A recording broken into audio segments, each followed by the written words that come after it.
তারেক রহমানের জন্য বড় চ্যালেঞ্জ হয়ে উঠতে পারে যে দুই ইস্যু।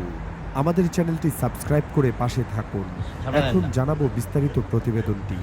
দক্ষিণ এশিয়ার রাজনীতিতে ১ বছরেরও বেশি সময় ধরে সবচেয়ে বড় প্রশ্নগুলোর একটি হলো বাংলাদেশ জাতীয়তাবাদী দলের বিএনপির ভারপ্রাপ্ত চেয়ারম্যান জনাব তারেক রহমান লন্ডনে ১৭ বছরেরও বেশি সময় ধরে স্বেচ্ছা নির্বাসনে থাকার পরও দেশে ভাইয়া ফিরছেন না।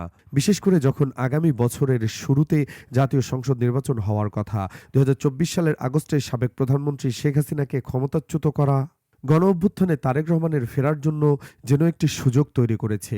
ক্ষমতায় থাকাকালে হাসিনা বিএনপির ওপর কঠোর দমনপীড়ন চালায়, আর তারেক রহমানের বিরুদ্ধে থাকা বহু মামলাকে তার সমর্থকরা রাজনৈতিক উদ্দেশ্য প্রণোদিত বলে দাবি করেন। এসব মামলার রায় মে মাসের মধ্যে প্রত্যাহার করা হয়। সে সময় তারেক রহমানের স্ত্রী জুবাইদা রহমান তার অসুস্থ শাশুড়ি সাবেক প্রধানমন্ত্রী খালেদা জিয়ার সেবার জন্য বাংলাদেশে আসেন। আগস্টে অন্তর্বর্তী সরকার ঘোষণা দেয় ২০২৬ সালের ফেব্রুয়ারিতে নির্বাচন হবে, যা তারেক রহমানের সম্ভাব্য প্রত্যাবর্তনের গুরুত্ব আরও বাড়িয়ে দেয়। এত কিছুর পরেও তিনি নীরবেই ছিলেন। অবশেষে গত সপ্তাহে তারেক রহমান বিএনপির শীর্ষ নেতাদের জানান যে তিনি ২৫শে ডিসেম্বর বাংলাদেশে ফিরবেন। ধারণা করা হচ্ছে তিনি নির্বাচনের চূড়ান্ত তারিখ ঘোষণার অপেক্ষায় ছিলেন। গত বৃহস্পতিবার দেশের প্রধান নির্বাচন কমিশনার টেলিভিশনে দেওয়া ভাষণে ১২ই ফেব্রুয়ারির নির্বাচনের তারিখ ঘোষণা করেন।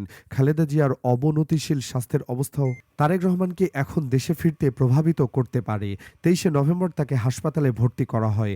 এখনও ফুসফুসের সংক্রমণ নিয়ে সংকটাপন্ন অবস্থায় আছেন তিনি। তবে দেশে ফিরলে তারেক রহমানের পথ খুব একটা মসৃণ হবে না।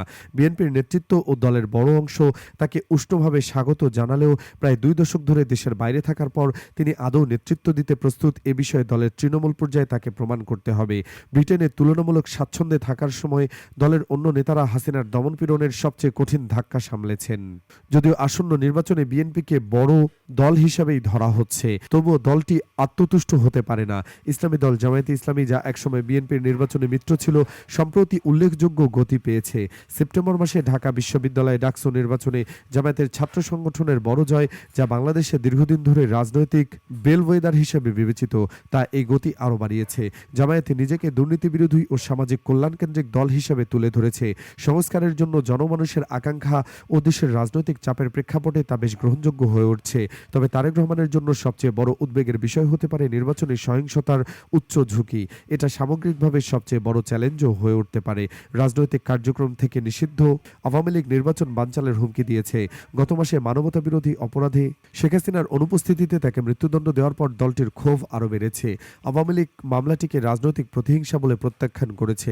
গত শুক্রবার হাসিনা বিরোধী আন্দোলনে ছাত্রনেতা শরীফ ওসমান হাদিকে হত্যা চেষ্টা লক্ষ্য করা যায়। তিনি বর্তমানে সংকটাপন্ন।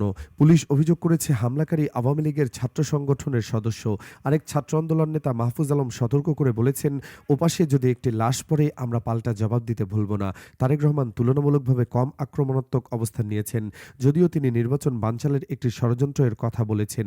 নির্বাচন কমিশন জানিয়েছে এই হত্যাচেষ্টা ভোট আয়োজনকে বাধাগ্রস্ত করবে না। তবু ঘটনাটি নির্বাচনী অস্থিরতা এবং সহিংসতা নিয়ন্ত্রণে আইনশৃঙ্খলা বাহিনীর সক্ষমতা নিয়ে উদ্বেগ বাড়াবে।